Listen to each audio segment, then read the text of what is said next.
Komisi Komunikasi Sosial Keuskupan Agung Jakarta mempersembahkan Oase Rohani Katolik yang dibawakan oleh para imam Keuskupan Agung Jakarta. Selamat mendengarkan. Selamat pagi para pendengar Oase Rohani Katolik yang terkasih. Berjumpa kembali di 98,3 FM Radio Cakrawala bersama saya Monica di Tilebit. Para pendengar yang terkasih, hari ini Senin 10 Maret 2014, kita semua umat Katolik merayakannya sebagai Pekan Prapaskah yang pertama. Dan telah hadir di studio Pastor Erwin Alexander MSF. Selamat pagi Pastor Erwin. Selamat pagi juga para pendengar Radio Cakrawala. Semoga pada Pekan Prapaskah yang pertama ini Anda juga penuh semangat menjalani masa puasa dan pantangnya ya. Iya Pastor, bagaimana kabarnya Pastor hari ini? Baik, kabar saya baik. Puji Tuhan ya Pastor ya. Semoga para pendengar juga dalam kondisi yang baik juga. Amin Pastor.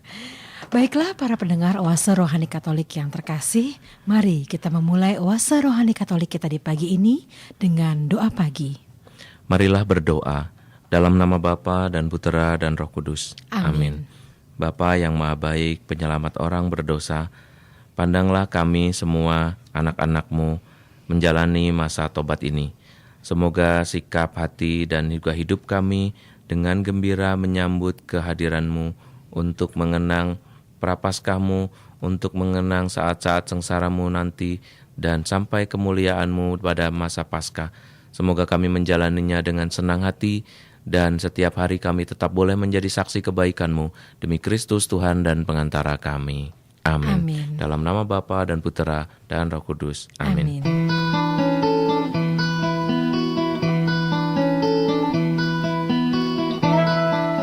Perbincangan Rohani Injil hari ini.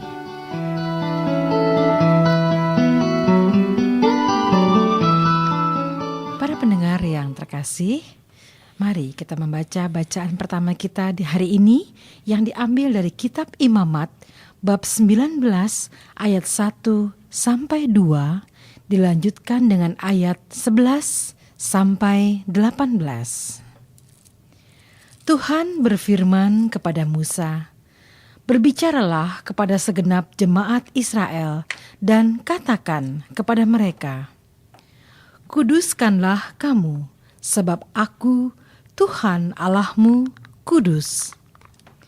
Janganlah kamu mencuri, janganlah kamu berbohong, dan janganlah berdusta seorang kepada sesamanya. Janganlah kamu bersumpah dusta demi namaku, supaya engkau jangan melanggar kekudusan nama Allahmu. Akulah Tuhan. Janganlah engkau memeras sesama manusia, dan janganlah merampas. Janganlah kau tahan upah seorang pekerja harian sampai besok harinya. Janganlah kau kutuki orang tuli, dan di depan orang buta janganlah kau taruh batu sandungan. Engkau harus takut akan Allahmu. Akulah Tuhan. Janganlah kamu berbuat curang dalam peradilan. Janganlah membela orang kecil secara tidak wajar. Dan janganlah engkau terpengaruh oleh orang-orang besar. Tetapi engkau harus mengadili sesamamu dengan kebenaran. Janganlah engkau pergi kian kemari menyebarkan fitnah di antara orang-orang sebangsamu. Janganlah engkau mengancam hidup sesamamu manusia. Akulah Tuhan. Janganlah engkau membenci saudaramu di dalam hati, tetapi engkau harus berterus terang menegur saudaramu. Dan janganlah engkau mendatangkan dosa kepada dirimu karena dia. Janganlah engkau menuntut balas, dan janganlah menaruh dendam terhadap orang-orang sebangsamu, melainkan kasihilah sesamamu manusia seperti dirimu sendiri. Akulah Tuhan. Demikianlah sabda Tuhan. Syukur kepada Allah. Para pendengar yang terkasih, mari kita menanggapi bacaan pertama kita hari ini dengan Mazmur tanggapan.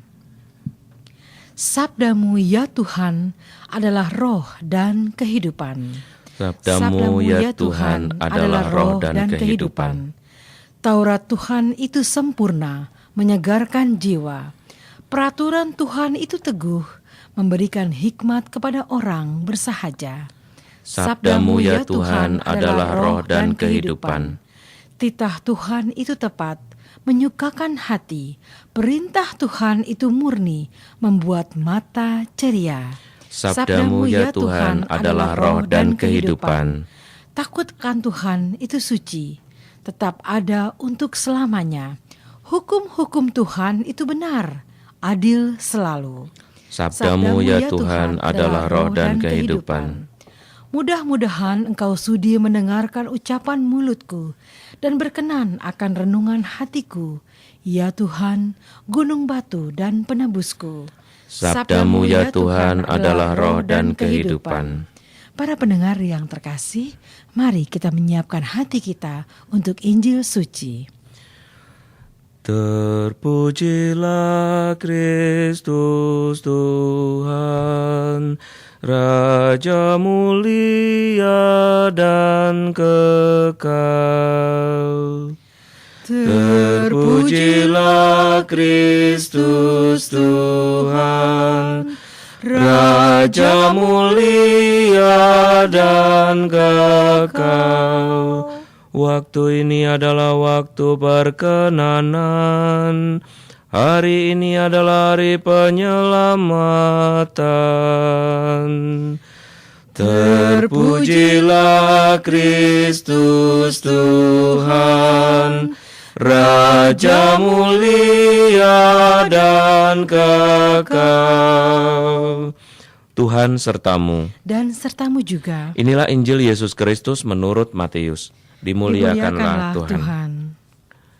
Yesus berkata kepada murid-muridnya, apabila Anak Manusia datang dalam kemuliaan dan semua malaikat datang bersama-sama dengan Dia, maka Ia akan bersemayam di atas tahta kemuliaannya. Lalu semua bangsa akan dikumpulkan di hadapannya, dan Ia akan memisahkan seorang daripada seorang, sama seperti gembala memisahkan domba dari kambing. Ia akan menempatkan domba di sebelah kanannya dan kambing-kambing di sebelah kirinya. Lalu raja itu akan berkata kepada mereka yang di sebelah kanannya, mari, hai kamu yang diberkati oleh Bapa-Ku, terimalah kerajaan yang telah disediakan bagimu sejak dunia dijadikan. Sebab ketika aku lapar, kamu memberi aku makan. Ketika aku haus, kamu memberi aku minum. Ketika aku seorang asing, kamu memberi aku tumpangan. Ketika aku telanjang, kamu memberi aku pakaian. Ketika aku sakit, kamu melawat aku. Ketika aku dalam penjara, kamu mengunjungi aku.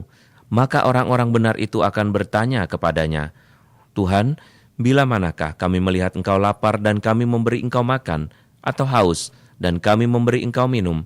Bila manakah kami melihat engkau sebagai seorang asing dan kami memberi engkau tumpangan, atau telanjang dan kami memberi engkau pakaian? Bila manakah kami melihat engkau sakit atau dalam penjara dan kami mengunjungi engkau? Maka raja itu akan menjawab mereka, Aku berkata kepadamu, sesungguhnya segala sesuatu yang kamu lakukan untuk seorang dari saudaraku yang paling hina ini, kamu telah melakukannya untuk aku. Dan ia akan berkata juga kepada mereka yang di sebelah kirinya, Enyahlah dari hadapanku, hai kamu orang-orang terkutuk. Enyahlah ke dalam api yang kekal yang telah disediakan untuk iblis dan malaikat-malaikatnya. Sebab ketika aku lapar, kamu tidak memberi aku makan. Ketika aku haus, kamu tidak memberi aku minum. Ketika aku orang asing, kamu tidak memberi aku tumpangan. Ketika aku telanjang, kamu tidak memberi aku pakaian. Ketika aku sakit dan dalam penjara, kamu tidak melawat aku. Lalu mereka pun akan bertanya kepadanya, Tuhan, bila manakah kami melihat engkau lapar atau haus, atau sebagai orang asing, atau telanjang, atau sakit, atau dalam penjara dan kami tidak melayani engkau?' Maka ia akan menjawab mereka, 'Aku berkata kepadamu, sesungguhnya segala sesuatu yang tidak kamu lakukan untuk salah satu dari saudaraku yang paling hina ini, kamu tidak melakukannya untuk aku.' Dan mereka ini akan masuk ke tempat siksaan yang kekal, tapi orang benar masuk ke dalam hidup yang kekal." Demikianlah Injil Tuhan. Terpujilah Kristus. Para pendengar Cakrawala yang terkasih, mari setelah kita membaca bersama-sama bacaan pertama, mendengarkan Injil Suci pada hari ini, kita akan mendengarkan kabar sukacita dari bacaan pertama ya Pastor Erwin ya. Ada kabar sukacita apa Pastor?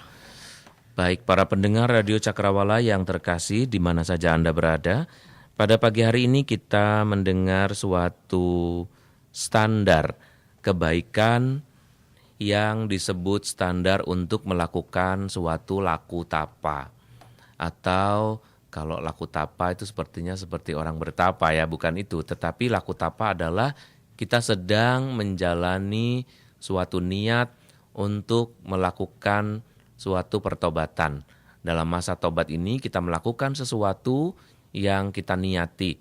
Dan niat itu pasti sesuatu yang seringkali bukan mudah kita lakukan, maka disebut laku tapa, atau suatu tindakan niat semacam orang mau berkaul atau bernazar, melakukan hal-hal yang baik di mata Tuhan supaya dia mendapatkan kebaikan. Nah, standar untuk melakukan kebaikan disebutkan dalam bacaan yang pertama dalam kitab Imamat ini, sesuatu yang sebenarnya kita pahami juga sebagai sesuatu yang baik. Di Indonesia ini kita mempunyai banyak sekali tata cara untuk menghormati orang lain, berbuat baik, bahkan ajaran-ajaran moral yang setiap hari bisa kita dengarkan. Misalnya, jangan mencuri, jangan berbohong, jangan bersumpah atau bersaksi dusta, jangan menghina Allahmu, jangan merampas, atau jangan mengutuki orang lain, atau jangan curang dalam pengadilan, lalu membela orang kecil, lalu juga jangan terpengaruh oleh orang-orang yang punya uang, jangan mengadili sesama, jangan memfitnah, mengancam, dan semua hal yang mendatangkan dosa. Dan itu disebutkan dengan sangat terang dan tegas dan jelas dalam kitab Imamat tadi. Para pendengar yang terkasih, setiap hari kita ditantang untuk memilih melakukan ini dan itu. Kadang-kadang ada hal-hal tertentu yang dengan mudah kita lakukan karena kita suka, atau karena kita memang hobi melakukannya. Ada orang yang dengan gembira berbagi, misalnya berbagi hidup dengan orang-orang miskin, dengan memberi pendidikan atau mengajar di tempat-tempat yang kumuh. Mereka melakukan kegiatan yang mulia seperti ini karena salah satunya selain juga itu sesuatu hal yang baik yang muncul dari dalam hati mereka, tetapi juga mereka senang melakukannya. Tetapi ada hal-hal lain yang disebutkan di sini yang barangkali suatu hal yang baik tetapi mungkin kita tidak suka atau tidak biasa melakukannya. Seperti membela orang kecil, atau kita tidak mendengarkan pengaruh dari orang-orang yang kaya atau orang-orang yang punya uang misalnya. Itu tidak sangat mudah untuk banyak orang ya, karena banyak orang-orang yang kita bantu atau banyak orang yang kita bela itu berasal dari orang-orang yang memang dalam arti tertentu menguntungkan kita. Atau bagaimana kita bisa terus-menerus tidak berbohong atau selalu mengatakan hal yang jujur. Itu kan suatu tantangan bagi setiap orang. Apakah kita selalu sedang jujur? Apakah kita selalu sedang tulus mengatakan A atau B? Apakah sepanjang hari ini saja kita tidak berbohong sama sekali? Itu kan suatu tantangan ya. Tetapi semoga tantangan-tantangan yang disampaikan dalam bacaan yang pertama tadi menjadi satu cara bagi kita untuk menyucikan diri. Kita mengenal bahwa untuk melakukan hal-hal yang baik itu memang membutuhkan ingkar diri ya. Artinya kita mengingkari kebutuhan diri kita mengingkari kesenangan, bahkan kita mengingkari hal yang kita percayai baik bagi kita. Tapi itu harus tidak kita lakukan dan itu tidak sangat mudah. Kalau kita melakukannya, kita berarti telah mengatakan sesuatu yang menguduskan hidup kita, kata Tuhan pada Musa ya. bahwa kalau kamu mau menjadi kudus hidupmu, maka lakukan ini. Apakah kita bisa melakukannya? Itu menjadi suatu tantangan. Menurut saya bukan suatu kesulitan, tetapi tantangan yang harus kita lakukan dan kita kerjakan mulai dari hari ini. Kita seringkali menemui kesulitan ya untuk mengekspresikan laku tapa atau tindakan tobat kita ya.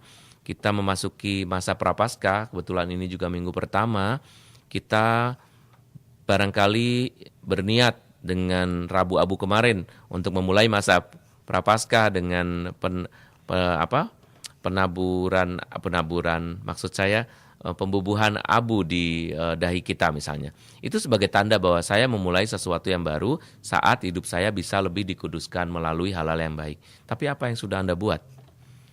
Apakah Anda semua para pendengar yang terkasih sudah melakukan sesuatu yang cocok dengan proses kemarin itu, dengan pembubuhan abu di dahi kita? Atau itu jangan-jangan hanya sekedar acara yang sebentar lagi kita lupakan karena kita sudah lupa, itu sudah lewat seminggu, 2 minggu, apalagi nanti sudah sebulan ya. Biasanya bersemangat di awal, tetapi di akhir, di tengah pun sudah mulai loyo, apalagi di akhir ya. Dan saya kira itu pantas kita renungkan. Lakukan hal yang biasa, yang baik, dan biasakanlah hidup dengan itu. Suatu hal yang menyenangkan itu bisa muncul karena kita biasa melakukannya. Tapi kalau kita tidak mau membiasakan diri dan tidak mau mencoba suatu hal yang baik, meskipun itu susah bagi kita, maka saya menduga kita akan juga tidak bertambah kualitas hidup kita dan barangkali kita akan berjalan di tempat untuk hal-hal yang baik itu. Saya kira untuk yang pertama ini kita perlu mengakui bahwa ini benar-benar perkataan Tuhan dan ini benar-benar suatu pernyataan pendidikan Tuhan bagi kita melalui suatu aturan yang kita sebut sebagai hukum dari Tuhan sendiri. Baik, Pastor, terima kasih sharingnya. Pastor, ini yang Monik bingung misalnya tentang bersaksi dusta ya, Pastor ya, di pengadilan. Kan sekarang kan kayaknya sepertinya agak ribet ya, Pastor ya. Ketika bersaksi tentang kebenaran pasti ada aja yang membuat kita malah jadi tertekan gitu, Pastor. Tentang kebenaran yang harus kita sampaikan dan menghindari saksi dusta, sebetulnya itu suatu hal yang dibiasakan ya. Banyak orang yang mengalami kesulitan mengatakan kebenaran justru bukan karena dia sendiri tidak bisa mengatakannya, tetapi pertama misalnya dia tidak enak atau dia merasa terancam hidupnya karena nanti kalau saya mengatakan yang benar, saya akan dimusuhi oleh orang ini dan orang itu. Tapi itu kan saya sebutkan sebagai suatu tantangan. Bahkan Tuhan menantang itu juga dalam 10 perintah Allah yang sangat terkenal itu pun juga disebutkan. Salah satunya adalah jangan bersaksi dusta ya, jangan berbohong dan sebagainya di pengadilan. Karena ketika kita mengatakan kebenaran, kita pun akan menemukan barangkali resikonya, dan resiko itu harus kita tanggung dalam nama Tuhan kalau kita berani gitu. Jadi ini semacam tantangan yang terus-menerus harus diberikan kepada setiap orang. Nah, kalau mau bertobat ya itu, karena kalau kita mengatakan yang tidak benar, barangkali kita seakan-akan selamat. Tetapi bukankah pernyataan bohong kita di pengadilan itu membawa kesengsaraan kan? Membawa ketidakadilan bagi orang-orang kecil yang nanti dalam orang-orang kecil dalam arti ini bukan hanya orang miskin tetapi orang yang sedang dihukum atau orang yang didakwa bersalah, dan itu nanti dalam Injil yang tadi juga sudah kita bacakan akan ditegaskan lagi bahwa kita harus membela mereka kalau kita mau disebut sebagai orang-orang yang baik di mata Tuhan gitu. Baik, Pastor. Lalu tentang mengadili sesama, Pastor, kita bagaimana ini? Karena kadang-kadang kan baik dengan agama lain, apalagi agama lain ya, Pastor ya, dengan agama sendiri aja kadang-kadang ketika kita sepertinya mengadili, mereka marah besar gitu, Pastor, dan merasa lebih benar gitu, Pastor. Ya, mengadili itu harus kita lakukan atas dasar kebenaran juga, atas dasar memang apa yang kita katakan baik. Pengadilan yang kurang baik itu adalah kalau recoki atau dikotori dengan kepentingan orang yang sedang mengadili, ya kan? Kalau kita tidak mempunyai kepentingan yang kita tempelkan dalam pengadilan itu, saya kira kita akan mengatakan yang sebenarnya bahwa sesuatu itu salah atau benar kan itu sudah jelas. Tetapi barangkali justru karena ada kepentingan-kepentingan tertentu, biasanya orang akan mengatakan sesuatu yang tidak benar. Dan itu yang menurut saya harus kita usahakan selama masa prapaskah ini. Bagaimana saya mengatakan kebenaran. Untuk anak-anak misalnya mengurangi kebohongan-kebohongan kecil. Apakah uang sakunya dipakai untuk sesuatu yang baik, untuk sesuatu yang memang dimaksudkan oleh orang tuanya, atau kita justru malah membuat judi-judi kecil, misalnya dapat tempat pensil, dapat bolpen, tapi itu judi. Lalu kita mengatakan buat apa nih? Buat beli ini, buat beli itu. Itu kan suatu kebohongan, kecurangan. Ketika kita diadili dalam arti tertentu, ditanyai oleh orang tua, apakah saya mengatakan sesuatu yang benar? Dan apakah kita sudah benar-benar tahu bahwa apa yang kita buat yang jelek itu juga nantinya akan berbuah semakin jelek di masa yang akan datang. Itu sesuatu tantangan terus-menerus ya, untuk baik mulai dari anak-anak sampai dengan orang dewasa. Karena justru anak-anak kan kepentingannya sedikit, tetapi orang dewasa semakin tua justru kepentingannya semakin banyak. Maka banyak bohongnya juga gitu kan. Betul, misalnya. Pastor. Baik, Pastor. Lalu ini, Pastor, Monik mau tanya juga tentang engkau harus berterus terang menegur sesamamu, Pastor. Implementasinya bagaimana, Pastor? Karena biasanya ketika kita berterus terang, apalagi sama saudara gitu ya, Pastor ya, yang ada malah jadi konflik, Pastor. Sebetulnya kata terus terang ini, kalau menurut saya harus kita kaitkan dengan cara ya. Keterus-terangan kita untuk menegur sesama itu menjadi agak bermasalah ketika berhadapan dengan budaya setempat. Kalau di budaya-budaya yang berorientasi barat misalnya, mereka akan mengatakan dengan terus terang, ini salah, itu betul, atau ini kurang baik, ini harusnya kamu bisa memperbaikinya lebih baik lagi, atau ini kok kayaknya nggak cocok. Mungkin itu keterus terangan ya. Kita menyebutnya sebagai asertivitas atau asertif, sikap yang asertif.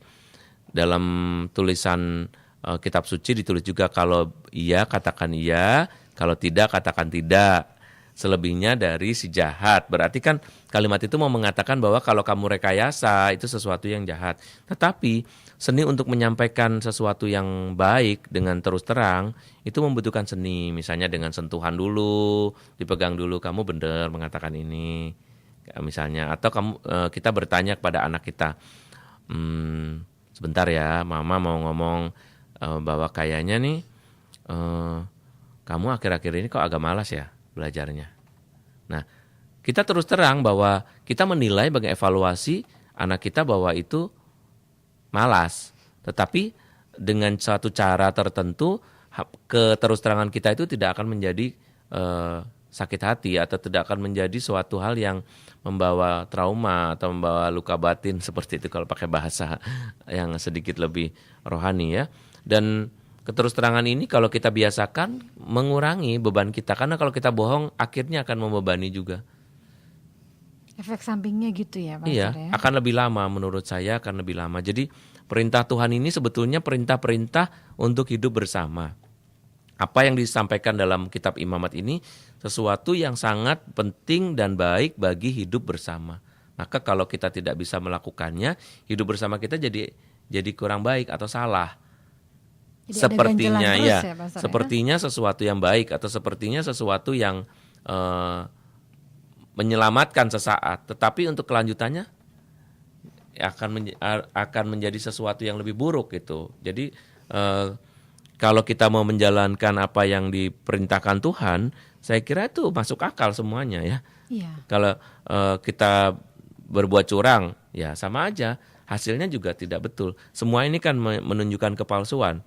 Berbuat curang, mencuri, berbohong, bersaksi dusta, bersumpah dusta, itu semua kan sesuatu yang perbuatan yang menyimpang dari kebenaran kan. Maka saya kira kita lakukan aja dengan senang, dengan kesadaran penuh bahwa ini sesuatu yang membawa kebaikan bagi hidup saya gitu. Baik, Pastor Erwin, terima kasih banyak Pastor untuk sharingnya. Berarti memang caranya kita kalaupun menegur ya Pastor ya. Bagaimana cara kita menegur, bagaimana cara kita memberitahu mereka gitu ya Pastor ya.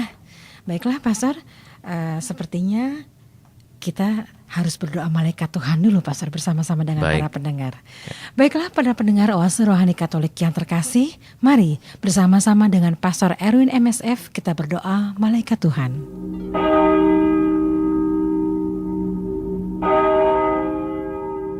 Marilah berdoa. Dalam nama Bapa dan Putra dan Roh Kudus. Amin. Maria diberi kabar oleh malaikat Tuhan bahwa ia akan mengandung dari Roh Kudus. Salam Maria, penuh rahmat, Tuhan sertamu. Terpujilah engkau di antara wanita, dan terpujilah buah tubuhmu, Yesus. Santa Maria, Bunda Allah, doakanlah kami yang berdosa ini, sekarang dan waktu kami mati. Amin. Aku ini hamba Tuhan. Terjadilah padaku menurut perkataanmu. Salam Maria, penuh rahmat, Tuhan sertamu. Terpujilah engkau di antara wanita, dan terpujilah buah tubuhmu, Yesus. Santa Maria, Bunda Allah, doakanlah kami yang berdosa ini, sekarang dan waktu kami mati. Amin. Sabda sudah menjadi daging dan tinggal di antara kita. Salam Maria, penuh rahmat, Tuhan sertamu. Terpujilah engkau di antara wanita, dan terpujilah buah tubuhmu, Yesus. Santa Maria, Bunda Allah, doakanlah kami yang berdosa ini, sekarang dan waktu kami mati. Amin. Doakanlah kami, ya Santa Bunda Allah, supaya kami dapat menikmati janji Kristus. Marilah berdoa. Ya Allah, karena kabar malaikat, kami mengetahui bahwa Yesus Kristus Putramu menjadi manusia. Curahkanlah rahmat-Mu ke dalam hati kami, supaya karena sengsara dan salibnya, kami dibawa kepada kebangkitan yang mulia, sebab Dialah Tuhan pengantara kami. Amin. Dalam nama Bapa dan Putra dan Roh Kudus. Amin. Pendengar yang terkasih, hari ini 10 Maret Gereja Katolik memperingati Orang Kudus Santo Yohanes Biarawan. Biarawan muda ini memiliki kegemaran membaca buku-buku perdukunan hingga ia sendiri melakukan praktek klinik perdukunan secara gelap.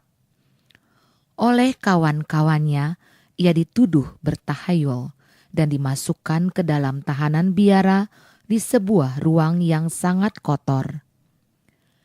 Menyadari perbuatannya yang melawan ajaran iman ini, ia bertobat dan mau mengakui kesalahan-kesalahannya. Untuk menebus dosa-dosanya, ia melakukan puasa dan tapa yang keras di ruang tahanan yang pengap. Melihat pertobatannya yang mendalam itu, kawan-kawannya mengajak dia kembali ke dalam kehidupan normal di dalam komunitas biara. Tetapi ia lebih suka bermati raga keras di ruang tahanan itu hingga menghembuskan nafasnya yang terakhir. Ia banyak menulis dan menjadi seorang pengarang yang terkenal. Ia meninggal dunia pada tahun 1380.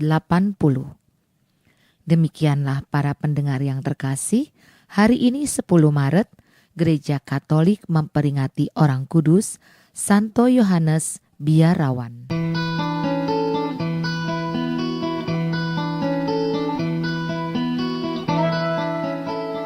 Dialog Iman Katolik.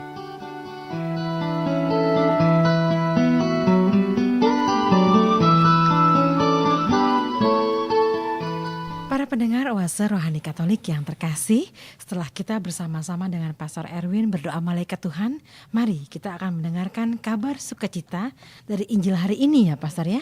Ada kabar sukacita apa Pastor dari Injil hari ini? Baik, hari ini para pendengar yang terkasih, kita dihadapkan pada suatu pernyataan Tuhan Yesus yang menegaskan kembali bahwa neraka itu ada. bahwa tempat bagi orang-orang berdosa memang ada, yaitu tempat di mana dikatakan iblis dan para malaikatnya berada. Barangkali pengajaran mengenai surga dan neraka ini tidak terlalu populer ya di kalangan gereja Katolik. Tetapi tidak populer tidak sama dengan tidak ada gitu. Jadi kita harus tahu bahwa ajaran mengenai surga dan neraka itu benar-benar menjadi suatu ajaran yang pada waktu-waktu seperti sekarang ini menjadi sangat penting untuk kita ingat. Supaya kalau kita melakukan tindakan yang jelek, yang jahat, maka kita tahu nanti upahnya seperti apa. Di sini Yesus mengatakan ada perbedaan antara orang-orang baik dengan orang-orang jahat. Seperti Tuhan sendiri seperti gembala yang memisahkan domba dari kambing.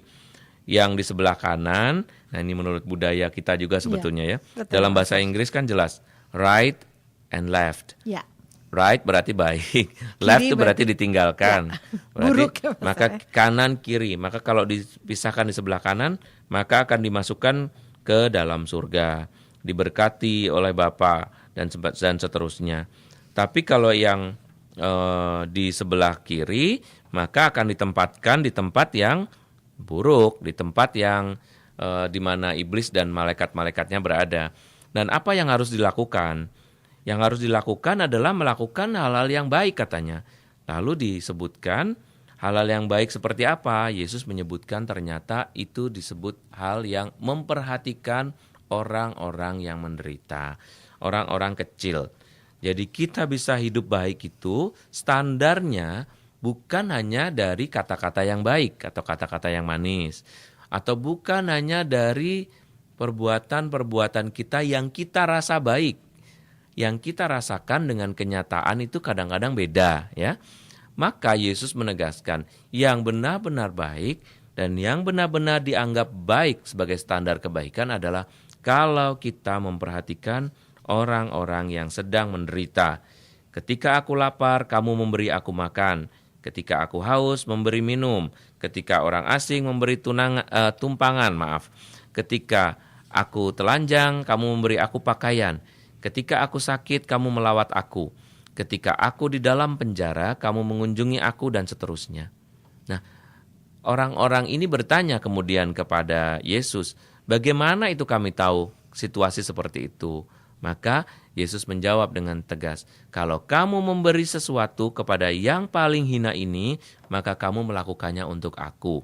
Berarti kita bisa menyentuh Tuhan, kita bisa berhubungan langsung dengan Tuhan dan mengembalikan anugerah-anugerah yang kita punya ini dari Tuhan ini kita kembalikan dalam bentuk perhatian kepada orang-orang yang paling menderita. Ternyata Tuhan itu dekat sekali dengan kita. Ketika kita bertemu dengan orang-orang yang paling menderita di sekitar kita, di sanalah Tuhan berada dan bisa disentuh. Ini menurut saya suatu kabar gembira. Kabar gembira bukan hanya bagi kita tetapi bagi orang-orang yang tidak berdaya. Bayangkan kalau kita semuanya mengejar kebaikan dan keberuntungan serta kesejahteraan kita sendiri. Maka kita sendiri belum tentu sejahtera hati, tetapi yang pasti adalah orang-orang kecil lebih menderita lagi karena semua orang-orang yang beruntung individualis atau tidak egois membela itu ya, seperti Pastor, itu. ya, Jadi ya. sebetulnya lebih ke arah seperti yang saya sampaikan dalam sesi yang pertama tadi, ini adalah suatu peraturan untuk menjalin hidup bersama yang lebih baik bagi semakin banyak orang. Kalimat ini saya kira harus kita ingat. Kalau kita membuat kebaikan, yang penting adalah kebaikan itu untuk semakin banyak orang. Maka kita tidak usah pusing bagaimana melakukan kebaikan, bagaimana kita melakukan ulah tapa atau pada masa tobat ini melakukan kebaikan. Ya caranya dengan melakukan kebaikan pada orang-orang kecil dan orang-orang miskin tersingkir seperti yang selalu disebutkan dalam setiap masa Prapaskah. Bahkan Keuskupan Agung Jakarta mencanangkan tahun ini sebagai tahun pelayanan, tentu saja bukan pelayanan kepada orang-orang kaya ya, tetapi pelayanan terutama kepada orang-orang miskin yang seringkali ditinggalkan. Dan itu yang menurut saya menjadi sangat penting kita ingat untuk menghayati bagian dari Injil ini. Baik, Pastor, terima kasih banyak. Lalu dengan implementasinya dengan keluarga, Pastor, Monik mau bertanya tentang dari Injil Suci ini bagaimana, Pastor? Kita latihkan hal-hal yang baik sejak kecil kepada anak-anak. Misalnya, kalau kita memperhatikan orang-orang kecil itu mulai dari kata-kata. Apakah kita menghormati manusia sebagaimana adanya? Misalnya melalui perkataan-perkataan kita yang baik. Jangan bentak-bentak. Atau jangan sumpah serapah pada mereka yang kecil, mentang-mentang mereka tidak bisa berbicara dan tidak punya kuasa, lalu kita semena-mena terhadap mereka. Kita ingat, kalau kita melakukan hal yang buruk kepada mereka, itulah yang kita katakan kepada Tuhan. Kalau kita melakukan hal yang baik, itu tandanya kita menyentuh Tuhan sendiri. Kita berjumpa dengan Dia, kita bahkan telah mengembalikan anugerah-anugerah yang Tuhan berikan kepada kita melalui hal-hal yang sederhana. Memberi kepada orang kecil harus nyata ya, bukan hanya mendoa-doakan. Meskipun mendoakan sesuatu yang sangat baik, tetapi kita jangan berjanji-janji untuk mendoakan orang-orang miskin, orang-orang sakit, mendoakan orang-orang yang sedang menderita di penjara dan sebagainya. Bukan hanya itu. Saya sendiri secara pribadi ingin menyampaikan dan mengulangi lagi sebagai suatu rekoleksi. Kalau kita ingin melakukan suatu hal yang baik bagi orang-orang yang sedang menderita, doa saja tidak cukup. Kita bisa mendoakan supaya orang-orang sakit lekas sembuh, tapi apa yang Anda lakukan untuk mereka? Apakah cukup Anda berdoa dan borongan mendoakan orang miskin, orang sakit, orang bermasalah? Tidak cukup. Anda harus berkotor tangan, Anda harus berkeringat untuk menyelesaikan persoalan-persoalan mereka. Sekurang-kurangnya kita harus membuat suatu usaha menyentuh. Misalnya orang-orang sakit, tadi Tuhan Yesus dengan jelas ya, kamu mengunjungi aku. Jadi semua kalimat-kalimat di sini ini tidak ada yang mendoa-doakan, tidak ada. Mendoakan itu berarti sambil melakukannya saya mendoakan. Artinya usaha saya adalah usaha yang nyata. Para pendengar yang terkasih dalam Yesus Kristus, ketika kita mengatakan kita akan mendoakan seseorang, baik sekali. Barangkali orangnya akan terdukung, oh saya ada yang mendoakan. Tetapi mereka akan jauh lebih terdukung lagi kalau Anda datang. Kalau Anda memberi tumpangan, kalau Anda memberi makan, kalau Anda memberi minum, kalau Anda memberi pakaian, seperti yang disampaikan. Artinya, kalau kita melakukan tindakan yang nyata, sampai kita keluar tenaga, sampai kita korban waktu, sampai kita korban uang. Jadi, kalau sampai pada tingkat seperti ini, barulah kita sungguh-sungguh menyentuh. Menyentuh itu berarti kan saling bersentuhan, bukan hanya dari jarak jauh, tetapi dari jarak dekat. Dekatnya melalui apa? Kalau kita bisa mendatangkan kehadiran kita, ya kita hadir di sana. Kalau kita tidak hadir sekurang-kurangnya, maka kita harus memberikan sebagian dari kemakmuran kita untuk aksi sosial atau untuk mereka yang sedang menderita. Dan itu sesuatu yang wajar. Apa yang kita terima dari Tuhan memang harus dikembalikan kepadanya melalui orang-orang miskin.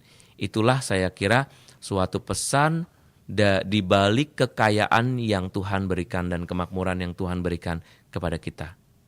Jadi intinya bukan lip service aja ya, Pastor. Betul. Ya, tindakan nyata yang diperlukan ya, tindakan Pastor, nyata, bukan hanya suatu ide-ide atau konsep-konsep, tetapi ini suatu tindakan yang nyata langsung menyentuh orang atau targetnya atau orang-orang yang sedang menderita. Maka kalau kita memberi sumbangan, atau kita memberi perhatian kepada orang-orang kecil, jangan Anda memberi sendiri, anak-anaknya disimpan di rumah, tetapi ajak anak-anak itu untuk ikut supaya mereka merasakan kegembiraan pada waktu memberi, merasakan kegembiraan pada waktu kita menolong. Sehingga itu memberi suatu pendidikan moral melalui aksi nyata. Dan ini jauh lebih efektif. Ini jauh lebih efisien. Ini jauh lebih menguntungkan bagi suatu pendidikan moral dan suatu pendidikan tingkah laku serta pendidikan nilai bagi orang-orang di sekitar kita. Terutama adalah anak-anak atau pihak-pihak yang imannya lebih lemah dibandingkan dengan kita, kalau kita rasa begitu. Dan itu saya kira sesuatu yang mulai harus terus-menerus dikembangkan, jangan dilupakan. Berarti memang intinya Pastor mengajarkan kita bahwa sebuah perbuatan baik itu dimulai dari keluarga ya, Pastor. Dimulai dari keluarga dan diberi pendidikannya dari orang tua kepada anak-anak. Kalau sudah dewasa mereka akan jadi orang tua lagi. Jadi suatu kebaikan yang berantai turun-temurun. Karena dilatihkan memang. Kebaikan itu perlu dilatihkan ya para pendengar, bukan hanya untuk diajarkan dengan kata-kata, tapi dilatihkan. Sesuatu yang dilatihkan akan lebih fasih dilaksanakan juga.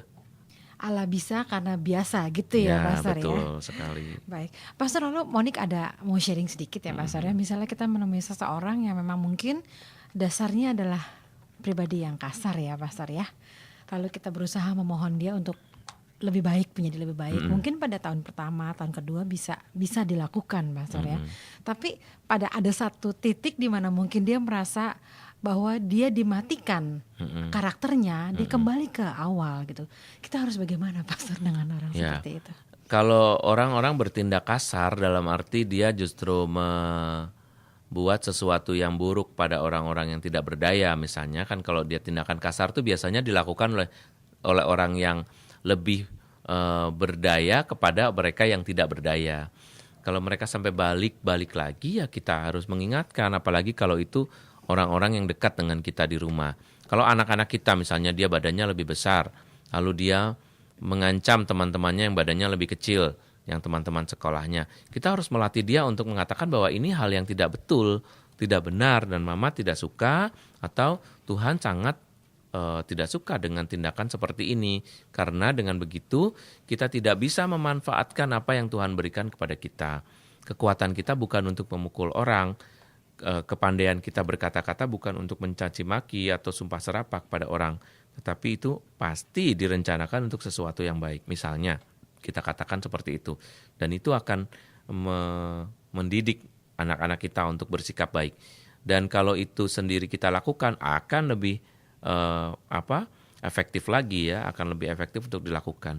Jika itu dilakukan oleh orang-orang yang sudah dewasa, biasanya juga mungkin karena pada masa sebelumnya dia tidak mendapatkan pendidikan yang cukup untuk hal ini.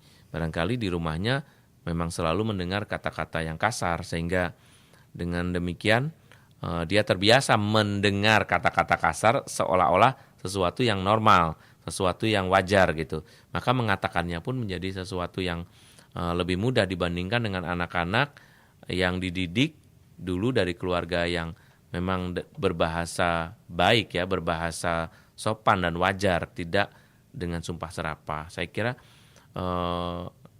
dalam kondisi terdesak, bukan terdesak sebetulnya, dalam kondisi yang leluasa untuk mengekspresikan kejelekan itu, maka dengan mudah juga seseorang akan mengulang kesalahannya gitu. Saya kira itu mungkin. Baik, Pastor. Lalu cara kita menegurnya lagi untuk kali yang kedua gitu bagaimana, Pastor? Karena menegur ya terus bukan hanya kedua ya, tetapi bukan hanya yang kedua, tetapi barangkali kita menegur terus-menerus, mengingatkan tadi dengan kalimat terus terang bahwa kami sebetulnya sakit dengan perlakuan kamu seperti itu, begitu. Atau orang tidak suka kalau kamu melakukan hal seperti ini. Keterus-terangan kita seperti yang ditulis dalam bacaan yang pertama itu akan membuat sedikitnya suatu pelatihan atau pendidikan perilaku bagi orang ini.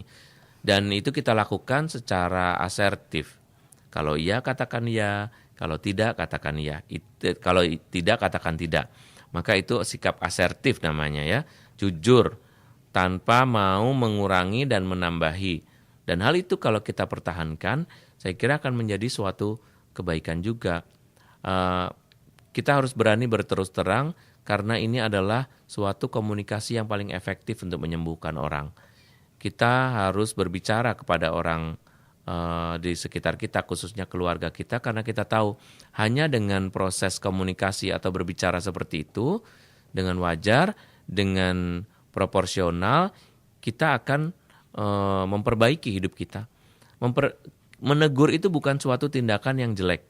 Meskipun di Indonesia ini kata menegur seringkali konotasinya buruk ya, tetapi sebetulnya itu suatu hal yang hanya bisa dilakukan oleh orang-orang yang memang jujur, tanpa kepentingan dirinya sendiri merasa diancam gitu. Kalau kita mengatakan suatu kebenaran demi perbaikan seseorang, maka kita tidak perlu khawatir. Meskipun kita akan berisiko hubungannya kurang baik atau mungkin berisiko juga tidak disukai, tapi kita sekurang-kurangnya telah mengatakan kebenaran. Karena kalau tidak benar nanti toh juga ada yang akan mengatakan bahwa itu tidak benar gitu kan. Begitu saya kira. Baik, Pastor Erwin, terima kasih banyak Pastor untuk sharingnya pada hari ini. Baiklah para pendengar Oase Rohani Katolik yang terkasih, tanpa terasa waktu juala yang memisahkan kita. Sebelum kita menerima rahmat dan berkat Tuhan melalui perantaraan Pastor Erwin Alexander MSF, mari bersama-sama kita berdoa, doa tahun pelayanan. Mari kita berdoa dalam nama Bapa dan Putera dan Roh Kudus. Amin. Bapa kami di surga, kami bersyukur karena Kau pilih kami untuk hidup bersaudara, saling berbagi dan melayani. Putramu Yesus Kristus bersedia mengambil rupa seorang hamba. Cinta kasih-Nya agung dan mulia. Ia rela wafat di kayu salib untuk melayani keselamatan umat manusia. Bimbinglah kami dengan Roh Kudus-Mu, agar kami bertekun mewujudkan ajaran-Nya, supaya kami lebih suka melayani bukan dilayani, supaya kami berbela rasa bagi yang menderita, supaya kami melayani dengan tulus dan gembira. Tuntunlah kami agar mampu berbagi harta dan talenta, waktu dan tenaga, untuk mewujudkan pelayanan penuh kasih bagi sesama yang lemah, kecil, miskin, dan tersisih. Bunda Maria, Bunda kami, doakanlah kami agar makin mampu melayani, diresapi semangat pelayanan Putramu sendiri. Demi Kristus Tuhan dan pengantara kami. Amin. Tuhan sertamu. Dan sertamu juga. Allah yang Maha Kuasa memberkati kita, pekerjaan, pergaulan, sekolah, dan pendidikan kita. Dalam nama Bapa dan Putera dan Roh Kudus. Amin. Demikianlah Oase Rohani Katolik yang dipersembahkan oleh Komisi Komunikasi Sosial Keuskupan Agung Jakarta yang dibawakan oleh para imam Keuskupan Agung Jakarta. Tuhan memberkati.